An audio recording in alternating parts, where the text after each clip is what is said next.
Toda memória é um duplo trabalho. Existe o trabalho da memória, que é a lembrança, e também existe o trabalho do esquecimento. E essa é a ideia do Paul Ricoeur, um filósofo, um historiador da memória. E os livros que eu vou indicar, inclusive, eu já vou fazer a indicação logo, são os livros do Paul Ricoeur, História, Memória e Esquecimento, além também do livro Tempo e Narrativa, que ele fala exatamente sobre como que a historiografia é feita. Esses são livros mais técnicos, claro.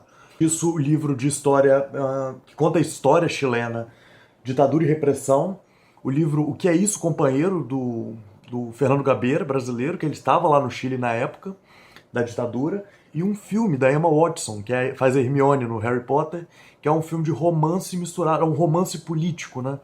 Eu fui achando que era um filme de, de romance da Emma Watson, acabou que sendo um filme político bem pesado até. Você que está vendo esse vídeo, você está na parte 2 de um vídeo, tá? O primeiro vídeo que você tem que ver, na verdade, é o História e Memória, e o segundo, esse é a continuação, do Se Devemos Queimar Igrejas. Hoje eu vou falar especificamente sobre o caso do Chile, mas é importante você ver o primeiro vídeo antes, porque eu vou explicar o conceito de por que a queima das igrejas não é uma questão religiosa, porque existem religiosos e ateus que fazem, não é uma questão só de políticas partidárias, que movimentos de esquerda e direita fazem, mas é um movimento de substituição de poder. Um amigo meu, o Manga, que é pastor, me perguntou se isso não é cristofobia, por que então que atacaram igrejas e não, por exemplo, o parlamento? Eu agradeço o feedback do Manga, e essa pergunta é muito boa. É uma pergunta que eu achei super inteligente e que exige contexto também para ser respondida. E eu vou responder essa pergunta do porquê que não é cristofobia e porquê que, por exemplo, não foi atacado o parlamento e sim essas igrejas. Em 11 de setembro de 1973, o Chile sofreria um golpe militar. Salvador Allende foi o presidente eleito e o general dele, o general Pinochet, leva o exército para o Palácio Presidencial, bombardeia e Allende morre naquele dia, vítima desse golpe de Estado. A partir daí, o Chile vive sobre uma ditadura militar até 1990. O que parte desse começo aí do governo ditatorial do Pinochet?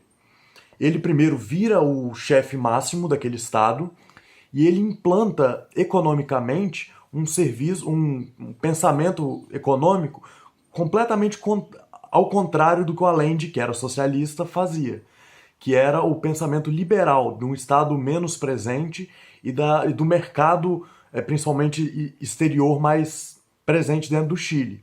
O que alegrou muito a classe, na verdade, empresarial, né, e os economistas liberais. Esse pensamento americano, que é do Chicago Boys, sim, os Chicago Boys, que o Paulo Guedes também é um deles, teve o seu pensamento aplicado no Chile, do Pinochet. Por isso que eu sempre falo nos vídeos de direita e esquerda que economia e o social e o econômico, eles não definem direita e esquerda, porque esses liberais são liberais na economia, só que tinha uma repressão estatal muito forte em questão social, né? Então, por mais que eles fossem liberais na economia, socialmente eles eram autoritários, na verdade, totalitários. Outra coisa também é que mudou-se a Constituição em 1980, um ano depois da ditadura. Nessa mudança da Constituição chilena, eles acabaram com alguns direitos que as pessoas tinham e transportaram esse dever que era do Estado para o mercado, que é realmente a atuação do que é a economia liberal num país. Outra coisa também que a Constituição mudou é que a Constituição agora criou o bipartidarismo. Só existiam dois lados da política e essa forma de política que eles passaram a fazer ajudou a direita da época a permanecer no poder. Isso tanto é verdade que o Pinochet, mesmo tendo sua ditadura rompida em 1990, ele permanece no poder como senador vitalício até 2001, onde as regras mudaram. O Pinochet morre em 2006. Ou seja, só nos últimos 5 anos da vida dele, ele não esteve no poder desde 1973.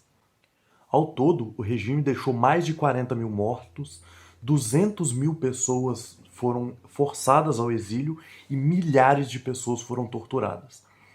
Além disso, eles tinham algumas práticas como os voos de morte, que eles drogavam o prisioneiro político e levavam-no para um avião e jogavam ele no mar para morrer. E também existia uma prática de pegarem os bebês, separá-los das mães dos pais, matar os pais e colocá-los para adoção, ou pegarem os pais e colocarem para exílio. Milhares de famílias também foram separadas e existe um livro sobre um reencontro de um filho para uma mãe que realmente é muito emocionante. Eu não terminei de ler, mas são histórias realmente assustadoras. O responsável por fazer isso era a CNI. CNI era o serviço de inteligência e policial do Chile na época da ditadura. Que ele, na verdade, ele substituiu o DINA, que era a força policial da época. Só que diferente do DINA, que era uma força policial dentro das regras práticas, etc., a CNI não precisava de mandados judiciais para prender qualquer pessoa que seja. Ela tinha uma hierarquia militar e, além disso, eles usavam bases para tortura, eles forçavam exílios e eles prendiam sem motivo algum. Um dos estádios do Chile foi que é uma arena, agora eu esqueci qual é, mas foi palco de prisioneiros políticos na época. E por isso que a CNI é importante nesse aspecto em si. Porque uma das sedes da CNI estava nessa igreja da Assunção, que foi queimada. Apesar do caso dessa igreja não ter relatos de tortura ali, há relatos de que aquela igreja foi usada como uma prisão um pouco de triagem, que é como eu explicaria melhor para vocês. O prisioneiro era torturado em um lugar, levado para a igreja e depois era levado para outra prisão, porque a igreja sim servia como prisão. E ela era uma sede da CNI. Ano passado, essa igreja já havia sido saqueada e dessa vez, esse ano, final de semana agora passado, a igreja foi queimada. Por que isso, então, eu digo que não foi um ato de cristofobia? Exatamente pelo contexto histórico dessas duas igrejas que foram queimadas. A primeira igreja, ela era uma igreja que ela não foi destruída, mas apesar de ter sido queimada, os bombeiros conseguiram parar o fogo. A primeira igreja era uma igreja que era frequentada conhecidamente por carabineiros, que é a força de repressão de manifestação do Chile. E a segunda igreja que foi queimada foi essa igreja que era sede da CNI. Se isso fosse realmente um ataque aos cristãos, um ataque cristofóbico, acho que a gente deveria perguntar por que não outras igrejas, e sim essas igrejas que têm ligação direta com a ditadura chilena. Então, eu não acredito que seja uma cristofobia, mas sim um ataque por ser na praça, que é a praça das manifestações, por ter toda essa história atrás dela de repressão e etc. Então, isso, na verdade, foi um ataque político contra essas igrejas que representavam toda essa história chilena. E como eu disse no vídeo anterior, é uma memória que eles querem esquecer para que agora outra memória seja lembrada, que é a memória de que hoje em dia os chilenos não querem mais ser lembrados como os torturadores da década de 80 e 90, do general Pinochet. As raízes da ditadura se sentem até hoje. Tanto é que as manifestações começaram ano passado, e foi até março que parou um pouco por causa do coronavírus e agora está voltando, são para uma nova Constituição, porque a Constituição até hoje é de 1980.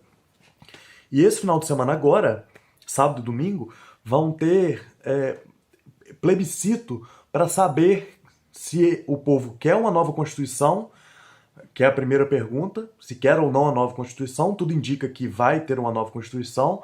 E a segunda pergunta, se vai ser uma Constituinte mista ou se vai ser uma Constituinte nova, ou seja, se vão ser só os deputados eleitos na próxima eleição ou se vão ser os deputados eleitos na anterior junto com os próximos deputados na próxima eleição. Ou seja, uma constituinte mista. Então essas duas perguntas vão ser respondidas esse final de semana.